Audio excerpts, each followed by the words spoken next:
വന്നിരിക്കുന്നത് മാവേലിക്കരയിലുള്ള ദീപം law അക്കാഡമിയുടെ LLB entrance ക്ലാസ്സുകൾ ഡിസ്കസ് ചെയ്യാനാണ്. നേരെ ക്വസ്റ്റ്യനിലേക്ക് കടക്കാം. ആചാര്യ വിനോബ ഭാവെ ഏതു പേരിൽ അറിയപ്പെടുന്നു?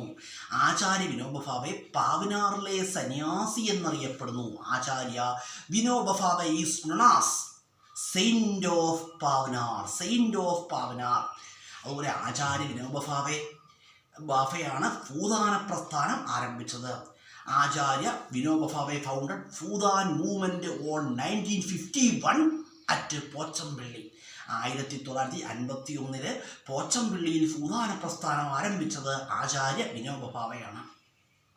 അതുപോലെ ആചാര്യ വിനോബ ഭാവെയാണ് ഗാന്ധിജിയുടെ ആത്മീയ ശിഷ്യനാണ്. ഗാന്ധിജിയുടെ ആത്മീയ ശിഷ്യനായിരുന്നു ആര്? Acharya Vinoba Bhave. Spiritual disciple of Gandhiji answer Acharya Vinoba Bhave. Acharya Vinoba Bhave was the spiritual disciple of Gandhiji. ഗാന്ധിജിയുടെ ആത്മീയ ശിഷ്യനായിരുന്നു ആചാര്യ വിനോബ ഭാവെ. ആചാര്യ വിനോബ ഭാവെയുടെ പ്രസിദ്ധമായ കൃതി ഏതായിരുന്നു? ഗീതാപ്രവചനം ആരുടെ ബുക്കാണ്? ആചാര്യ വിനോബ ഭാവെയുടെ ബുക്കാണ്. Famous book of Acharya Vinoba Bhave Gitapravachan. അതുപോലെ ദക്ഷിണേശ്വരത്തെ സന്യാസി എന്നറിയപ്പെടുന്ന ആരാണ്? ശ്രീരാമകൃഷ്ണ പരമഹംസർ. Saint of Dakshineswar answer Sri Ramakrishna Paramahamsa.